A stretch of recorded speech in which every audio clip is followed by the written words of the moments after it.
Thanks to you, Glenn, for putting the word out. And so I actually work at Improving, but in the Dallas office. So I'm one of Glenn's colleagues, and I take the opportunity to speak on topics that are near and dear to my heart. And so this evening, the presentation is really kind of based on my learning from my time in uniform, in addition to what I've learned in the private sector as well. So what I wanted to do is just kind of kick things off with a kind of a TED Talk esque story about something that I witnessed serving on board my first submarine, the USS Archerfish. And what it worked out to be was I had an auxiliary machinist mate named Don.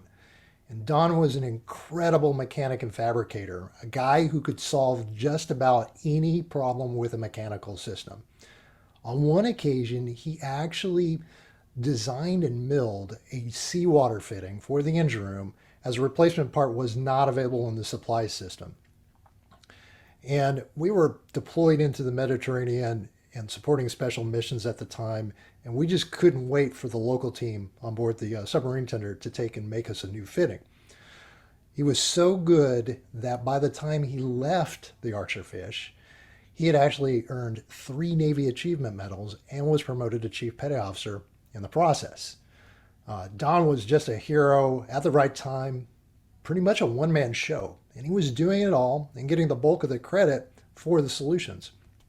I was personally in awe of his ability to deliver results, and I saw him as a role model of sorts. I was a junior sailor at the time, and I worked in a different department. In fact, I made copies of all 3 of those awards and made sure that they got filed in his personnel record.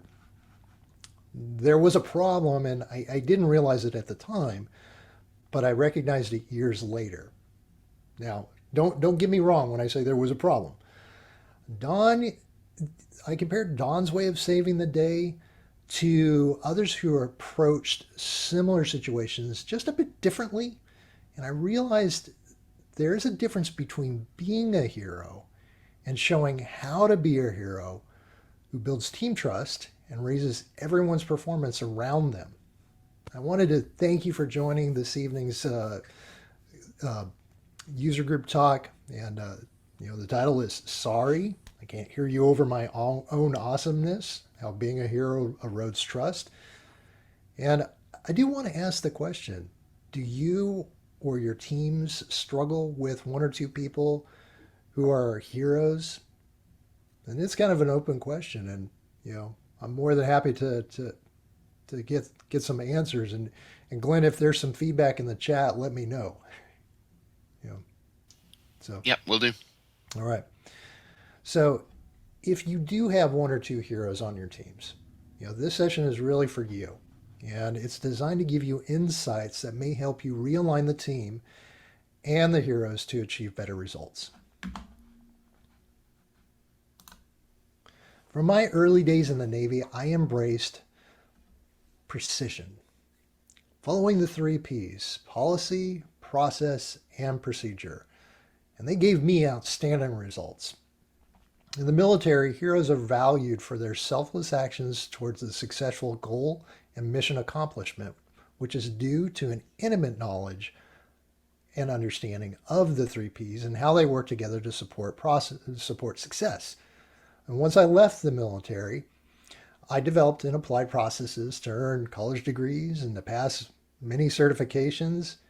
And yet, it began to dawn on me that the 3 Ps don't apply all the time and in every situation. As time has flowed like a winding stream through the forest, I have also become aware that not every situation, project, or team needs to operate as crisply as the submarine crews I served with in the Navy. As well, work should be accomplished without the need for heroic behavior. Teamwork and trust are essential in many environments and work settings, in submarines, special operations, and especially in business. As a member of the agile community, I share the lessons I learned the hard way and how they may help you and your teams. I want to encourage you to maintain an open mind and gather insight through feedback, reflection, and adaptation of my stories to your business context. Now, you know a little bit about me, and you might be wondering, what's in it for me or with them? On a side note, with them might be called bottom line up front in the military. It's a fair question to ask, and I'm going to share with you what you might learn in this session. I plan to give you 3 thoughts to consider: how to recognize the hero complex, associated behavior, and gauge team trust; how to encourage team enabling behavior from the hero; and finally, how to cultivate trust, develop just-in-time heroes, and heroic teams. But first, a disclaimer. What is being shared is based on my experience and should not be considered repeatable, only referenceable. I strongly encourage you to learn from my stories and to potentially avoid similar mistakes and achieve better results. Don was my first or last encounter with heroes. As I learned from supporting and watching other teams in the military and in business, I realized some common indicators that tend to show in team members who have a hero complex. Hey Tim, what's a hero complex? Well, I'm glad you asked. I want you to reflect for a moment about a team that you may have been on or have been on in the past, may be on currently or have been on in the past. Consider the person who was the go-to expert based on their knowledge, skills, and abilities. Reflect on how it felt to work with that person. Did that person answer all your questions like Google or Siri? Did that person work tirelessly to meet looming deadlines?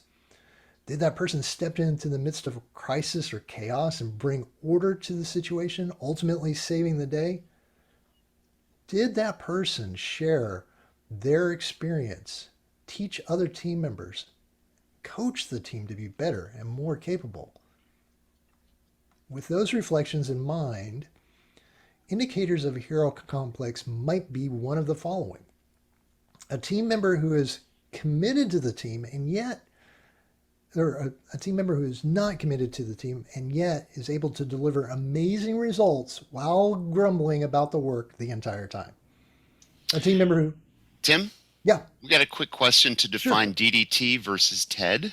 Oh, yeah. I'm going to get to that here at the bottom of the slide if I can have you hold on to that thought, okay?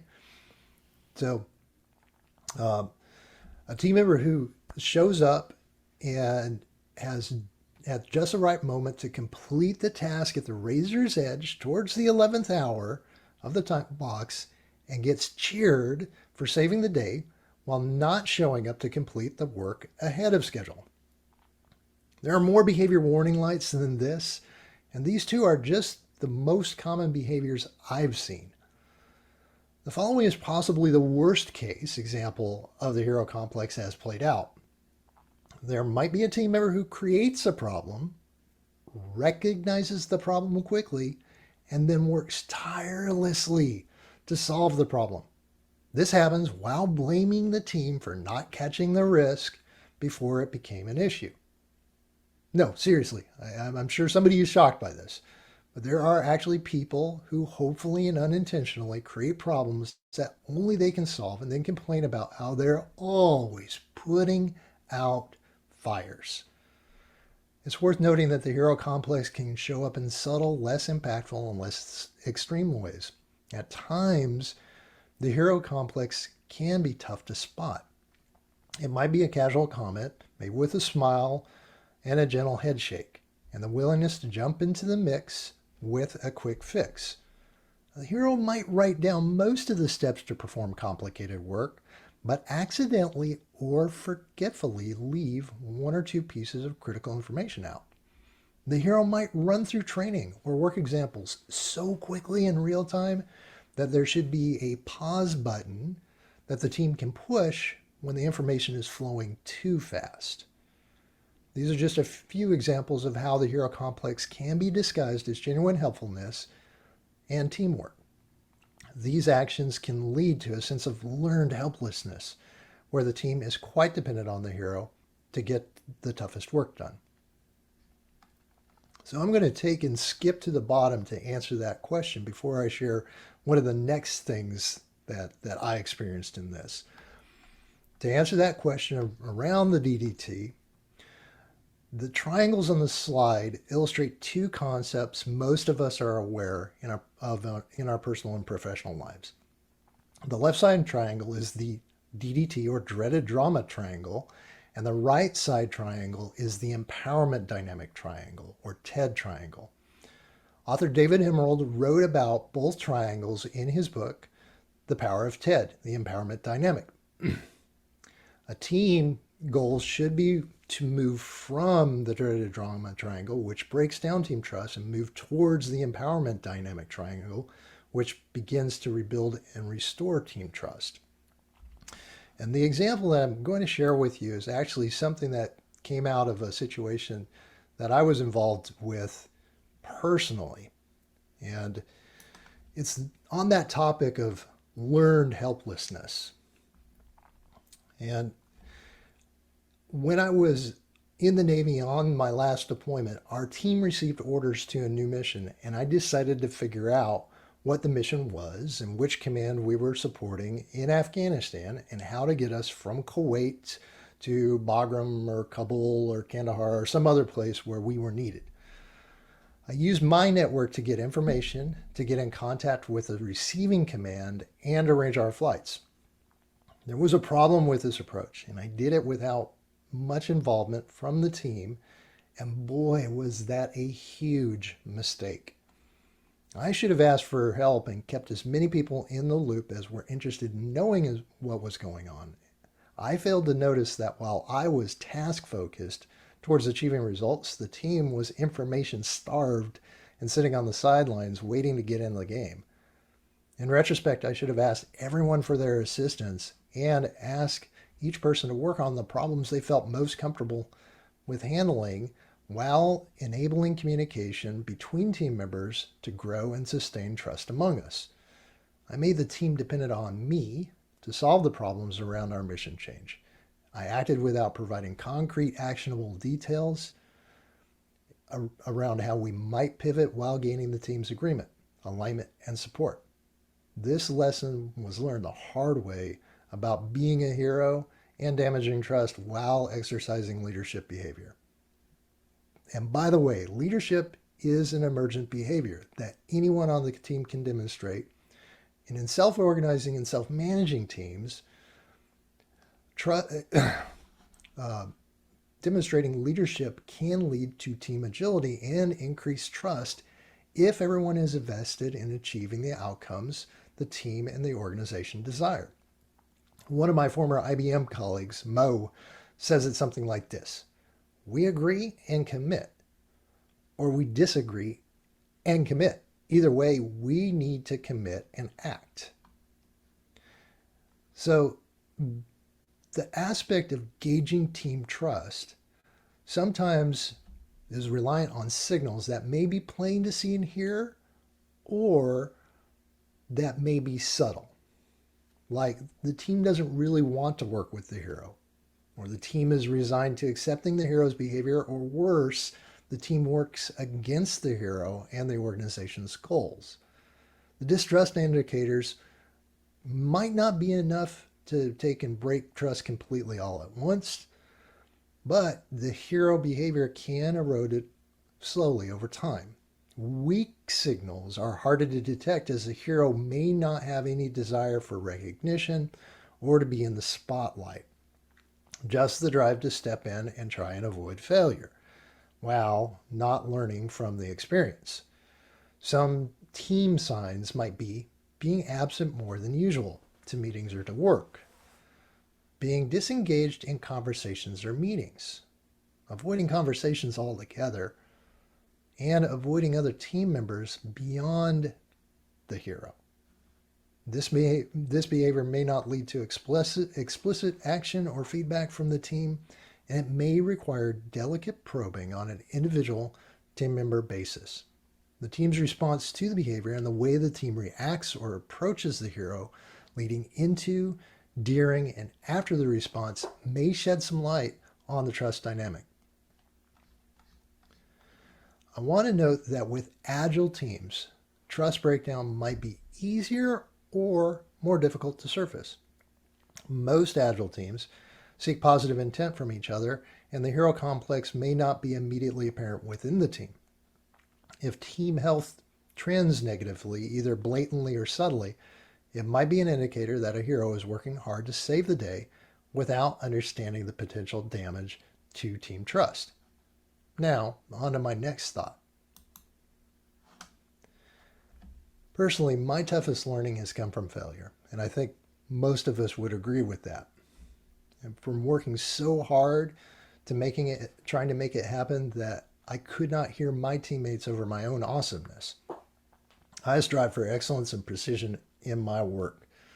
I'm a recovering perfectionist, and I say that with the greatest degree of sincerity.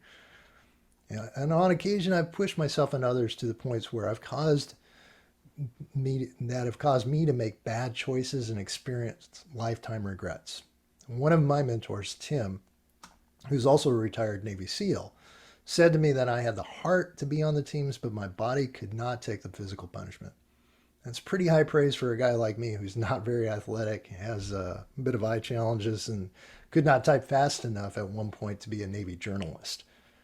I say all of that to say this. I am my own worst enemy when it comes to learning and practicing team enabling behavior.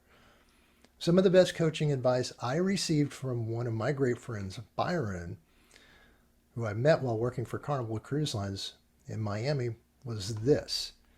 He gave me some straight chalk a few years after I left the submarine force in active duty and prior to serving the special operations community in the reserve. Byron pointed out my willingness to take shortcuts to achieve the next goal or objective I had in mind. I had not considered the impact of my shortcuts and how it might be creating space for my hero complex to show up and save the day. He told me the unvarnished truth, and it hit me hard to the point where I really felt I needed to look at my motives and do some soul searching. He was right. I was wrong, and I adjusted my attitude and behavior while putting in the hard work to get the results I wanted without cutting corners. Now, not every teammate can handle a blunt assessment like Byron's to me about how I achieved results. We need to remember that each of us is a person with self-doubts and influencing feelings and negative emotions and personal struggles. If a hero is a type who might be able to receive direct feedback in the moment, when the behavior shows up, then continue to proceed, but with caution and empathy while providing feedback in the moment. If not, do some personal reflection on your past experiences with the hero and ask some probing questions of the hero prior to providing feedback. Once the sense making is complete, pick the right time, place, and prepare for the conversation with the hero privately to preserve trust and support the team dynamic. I would also suggest inviting a neutral observer who is not on the team as a company or organization policy advises or permits.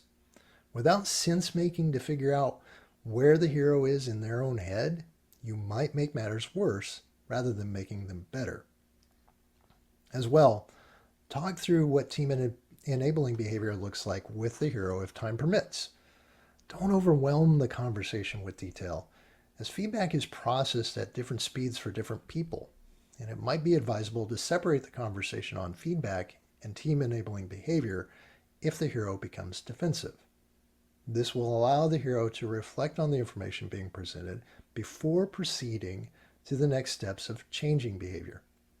Now, I want to pause for a moment and allow the proceeding to set in. If you suspect the hero on the team may have underlying unspoken challenges that are a point of cause for their behavior, conclude the feedback conversation and engage the human resources team. The situation might call for clinical professionals specifically trained to work in this space of human behavior. And this leads me to the story that is a part of my own journey away from the hero complex while finding a new normal navigating the effects of post-traumatic stress from my time in uniform. For a few years after my final deployment, my second to Afghanistan, I was really tightly wound. I was stressed strained, and really immersed in my work. I was also easily frustrated and short tempered and quick to get angry when I felt ignored professionally or not taken seriously in my business career.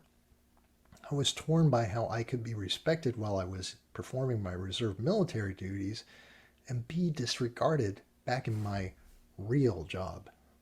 And once I retired from the Navy Reserve, my response to stress triggers only got worse, to the point where after false starts, misunderstandings, and missteps, I found myself in the ranks of the underemployed.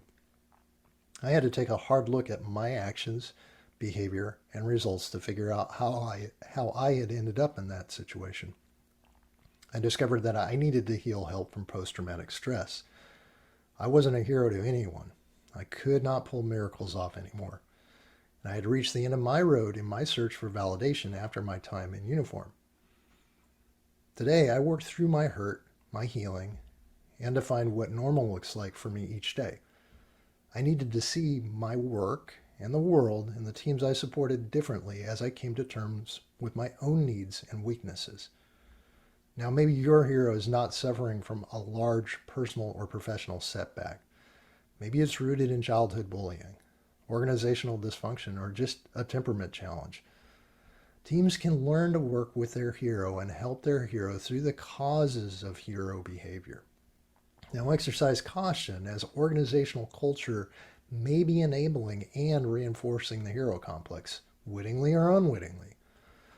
Leaders and managers should be engaged and involved in supporting both the team and the hero to work toward team enabling behavior. Team enabling behavior might be asking the hero to demonstrate or teach skills to fellow team members, providing support for a side project that the hero has a keen interest in completing, but not the time or the ability to get it done alone. Maybe it's the team rallying around the hero as the hero presents at a conference or a community group to affirm the hero's value to the team. Remember, the team doesn't have to travel the road alone in the process of helping the hero develop team enabling behavior. Leadership and management have active roles to play in the process as well. They create the environment that reduces the opportunities for heroes to flourish and amplify the structures that support team success. In wrapping this thought up, let's refer to the triangles on the slide again. The goal should be that the hero and the team work together, and everyone begins to move away from the roles of victim, persecutor, or rescuer/hero and towards the roles of creator, coach, and challenger. This shifts the conversations from anxiety-based, problem-focused to passion-based, outcome-focused team interactions. A result could be less strife and more harmony between team members. Now, on to my final point. As we begin the final thought, I want to highlight the importance of rebuilding, restoring, and returning trust as a primary objective for all parties. Without trust, personal trust, and team trust, the team will not be able to achieve the desired outcomes they're working towards or support the organization's needs. In Stephen M. R. Covey's The Speed of Trust, he writes about the 5 waves of trust model shown in the graphic on the left of the slide. Consider if your hero is not able to trust themselves, let alone their teammates. How can the hero trust the organization? It begins with a cautious effort and working agreement within the team to continue the process of developing new habits that encourage team enabling behavior from the heroes. Trust can be restored through consistent team-centered communication around the work that needs to be done. The team may develop a polite code phrase for the hero when it thinks the hero is diving back into old, damaging behavior patterns. The phrase might be, "Hey, we're all heroes here," or, "Ooh, I see some heavy lifting." Self-managing teams can set the dynamics so that the hero feels accountable to the team for achieving the goals of the team and valued as a team member. A novel outcome of the hero developing team-enabling behavior might be an environment for the growth of just-in-time heroes and a heroic team.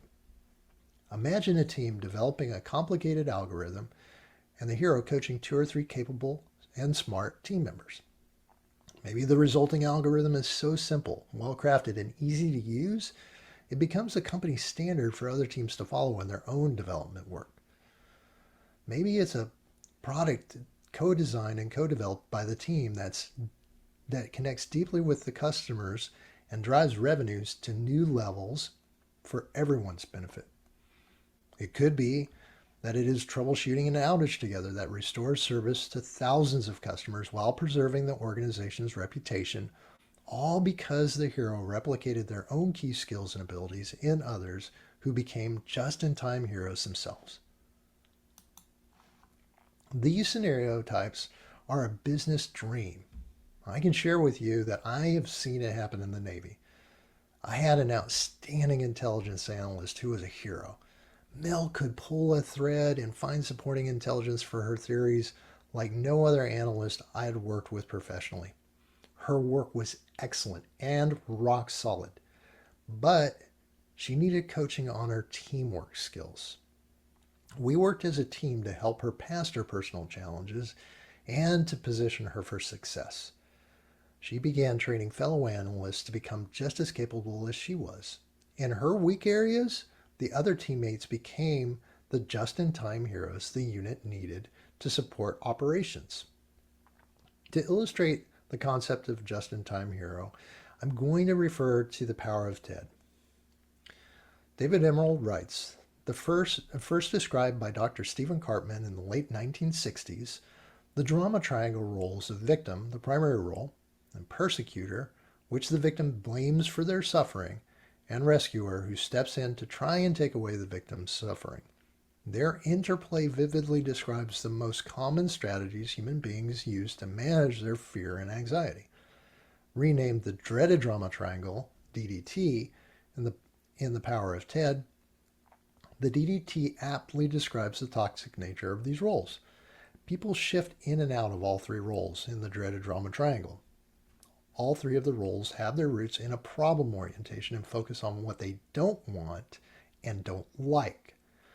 Each role also sees the others as problems to react to. TED is a positive alternative to the drama triangle. TED is a set of relationships or roles that offer a substitute to living life as a victim. TED inspires a realization that choice can lead to positive approaches to life's challenges.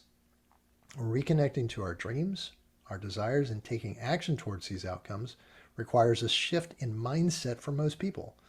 When shifts happen, you can move into a creator, challenger, or coach role with greater awareness and options that become available to you. Now, I would encourage you to consider these concepts when working with the hero on your team. Think about how TED might help change the conversation and create just-in-time heroes, and how the 5 waves of trust might influence how to establish and restore trust within the team. To conclude this thought, I want to refer to the graphic one final time. The end goal for the hero and the team should be to switch from a poor me to an I can do it response to all of the challenges the team encounters. Bringing all of this home for a landing, we covered 3 points in this session. First, how to recognize the hero complex and associated behavior and gauge team trust. Second, how to encourage team enabling behavior from the hero. And finally, how to cultivate trust, develop just-in-time heroes, and heroic teams. To wrap up this session, I'd like to challenge you to do some reflection on trust in your team and what it means to everyone involved. Look at the dynamics between the members and assess the behavior to determine if everyone is working together while avoiding dreaded drama that might lead to hero behavior. If there are 1 or more heroes who erode trust, consider how different behavior could be encouraged while dampening undesired behavior, and how to grow and develop just-in-time heroes and heroic teams. See if you can spot team members who seem to be surrounded by friction. If you have a hero who is consistently saving the day under the radar, who grumbles while putting out fires, or fixes complicated issues while not building team capacity to do the same, then you should consider having a conversation. Be empathetic, be understanding, ask open ended questions while avoiding the temptation to diagnose the origin of the hero's behavior. Work with the team to create opportunities for the hero to build, show, and teach the team how to be heroes as well, while creating a heroic team. The goal should be to rebuild and restore trust while moving from the DDT to TED. In closing, if this session resonated with you, I'd like to invite you to connect with me on LinkedIn or send me an email. Feel free to visit my blog and save the link in your bookmarks. And finally, I want to thank you for your attention and time. It was a pleasure sharing with you. Until we connect again, be cool, stay calm, and learn on. Thanks, Tim. I had a question. I wanted to go back to some of the things. One of the things you said Sure. on the slide about the a phrase that you can say that say, "Hey, we're all heroes here." Yeah. I think it's really key in working environments to have opportunities to use those kind of phrases outside of working on actual work problems. When teams have team building things, they're playing an online game on the Zoom call during, like, let's say, a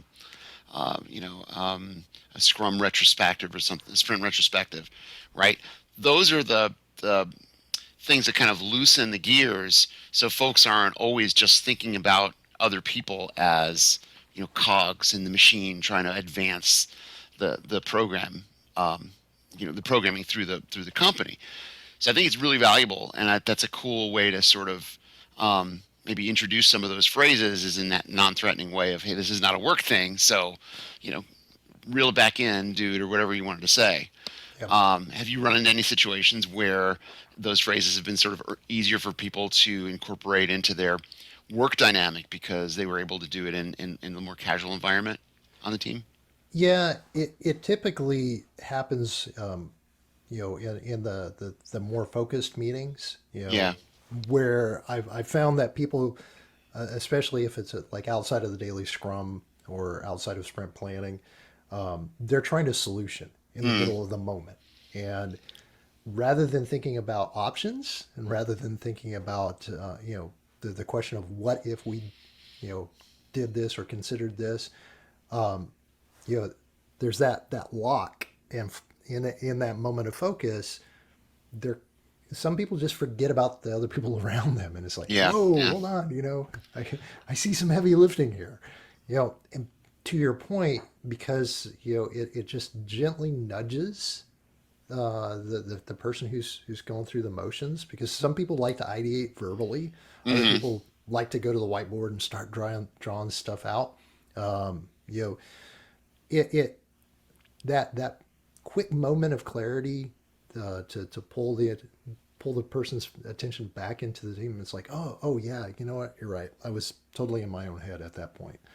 And there's always a time and place for it, but I find that probably even in a small group or a group setting, oftentimes it just it becomes exclusionary. Does that Yeah. make sense? Yeah. Yeah. Totally. Does anybody else have questions or comments about the presentation they wanted to chime in with? Well, just really enjoyed it. It was very thoughtful, very open and transparent of you to share your experience with us. Thank you. Hey, thank you, Ella. Yeah, it's a bit hard. I so much of I think what I see now as a great path to being where I'm at. Um, it involved a lot of personal difficulty, and does it work for everybody in every case to be able to point to as an example? Yeah, certainly not. I mean, but my hope is that it also has a potential of encouraging people to pull out of their own experience and draw their own fallibility and their own moments where they just face planted into those conversations to show that, hey, you know what, I'm just as vulnerable as you are.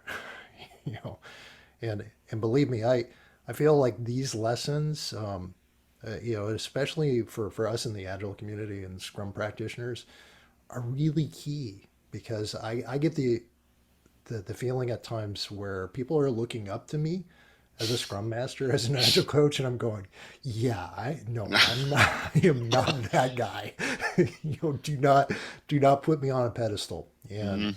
you know, I like the way that the Scrum Guide was revised to talk about the accountabilities rather than a role. Roles. You know, Yeah. we're not positional anymore.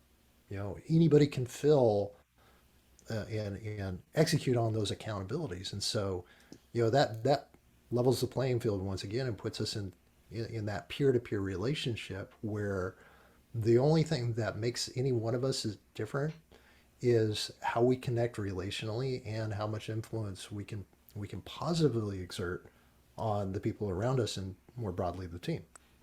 Sure. For sure. It's definitely very interesting. And from my perspective, I feel like I'm probably guilty of this, you know, but then I can think about like other people on my team and I'm sitting here going, oh, okay. Hmm, interesting. And I'm not it sounds like there's this Taste of TED um website, the empowerment dynamic. This is what you were Mm-hmm. referring to. It's like I need another book to read. it's a, it's actually pretty small and a pretty easy read. I Okay. was really surprised by it, but yeah, Jenny, you're absolutely right. And the reason why I brought it to the forefront was really from the standpoint of, oh my gosh, I've seen this kind of behavior repeated time and again. I was like, if I see this happening, I'd be willing to bet that other people see it happening. We're not necessarily connecting the dots on this. Mm-hmm. So yeah, it's become one of my favorite topics to discuss with different groups in different settings because it's not just for us. It's for people working in a team environment anywhere.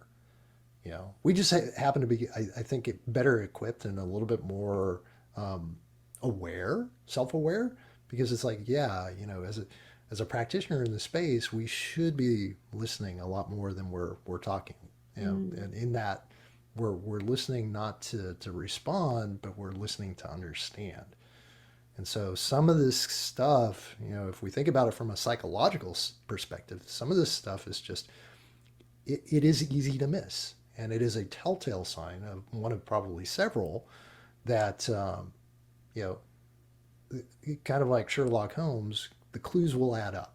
They'll give a path. And I'm the reason why I'm cautious is because I know for the last two going on 3 years, all of us have been put into a position where we've come face to face, I think, with a reality that none of us would have expected. And we're dealing with collective trauma. In fact, I saw an HBR article recently, and even McKinsey came out with an article talking about the experience of COVID and what it has meant to team dynamics and what it really means to us as people, and how the shift away from being in an office setting, collaborating face to face, forcing us to use digital tools, trying to accomplish the same amount of work and sometimes even faster. But you know what? We've got to take a step back and we've got to go, you know what? This is a perfect time to really look at our teams, look at ourselves, our interactions, and go, is this working? And if it isn't, why? And one of these things might be because you know we've got this collective experience in a traumatic event, but moreover, we didn't really take the time to look around us and go, man, Joe is really doing an awful lot of work, but it sometimes seems to work against us as a team. And I'm wondering what that's all about. You've got the circles of trust on here, and you mentioned this a minute ago, but I really can recommend this book strongly. There's a lot of aspects in this book that tie to Scrum, um, the pillars of trust, and many behaviors kind of relate back to that. So it's a very interesting read. So Yeah. And Glenn, I think that you'll agree. Improving has really taken this to probably the next level. Very true. You know, where we've this is part of our organizational DNA. Hmm. You know, and so we talk about this internally. You know, True. which is kind of crazy, but for me, it really informs how I work with other people who are not in a similar culture, and I have to give myself and my teammates grace to understand that, you know what you don't know, and until you're looking at these things, and you know, specifically all these trust relationships, you don't have a clue. Yep. Yep. There's a question from Nanette, real quick. Do heroes have the characteristic of derailing meetings that they do show up to? Oh, Mhm. yes. Yes. Oh my gosh. I've got a interesting example. In fact, I had lunch with my former colleagues from IBM, and I asked about one specific individual who kind of had that habit.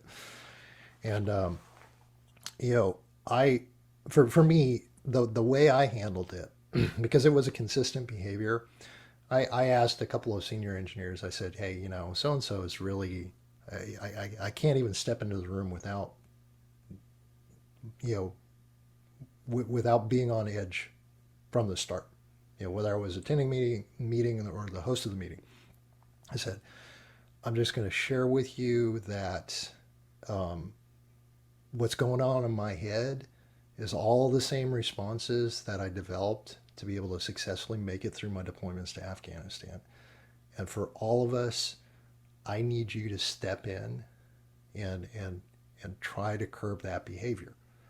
Because for me as a combat veteran, I'm wired very differently than a lot of people. And so my response is probably would not be really socially appropriate, let alone company appropriate, if I actually acted in the way that I felt. And so, you know, derailing the meeting, I don't know whether it was if it was his intent, but it came across to me as like, look, you are screwing with my mission. And my mission is to get through the meeting. And if we continue down this path, it's not going to end well for either one of us. And this is, of course, the internal monologue I'm running in my head. But because I was aware enough, I enlisted the help of other members of the team, and so that behavior got curbed to an extent. It didn't stop the guy from coming in and just you know dominating, but the level of disruption went down quickly, and it became manageable. You know, and so I had less stress at that point. Does it completely go away? Probably over time, but you know, it'll flare up from time to time. So I hope that helps, Nanette. It's so interesting that you talk about, you know, the sort of psychological perspective, and you are willing to step into that space, because that's certainly a tricky space when you're at work to talk about. Um, and as I'm thinking about how this applies to my team and the heroes on my team that maybe need to hear this, I think about how defensive, touchy, and difficult the conversation would be. Um, and so I don't know, it's really interesting. It's a little bit deeper than I would have expected. You know, I'm just sad I don't have a glass of wine right now. I feel like this is a glass of wine kind of conversation. Yeah, More like a Friday night, right? Weeks behind you. Right. It's like I've got to process this for 2 days before Monday hits, man. I can't. yeah, yeah. You know, in Jenny, I know it's a touchy one. I mean, it's not even pleasant for me to really talk about, You can but see it. I I I recognize that you know.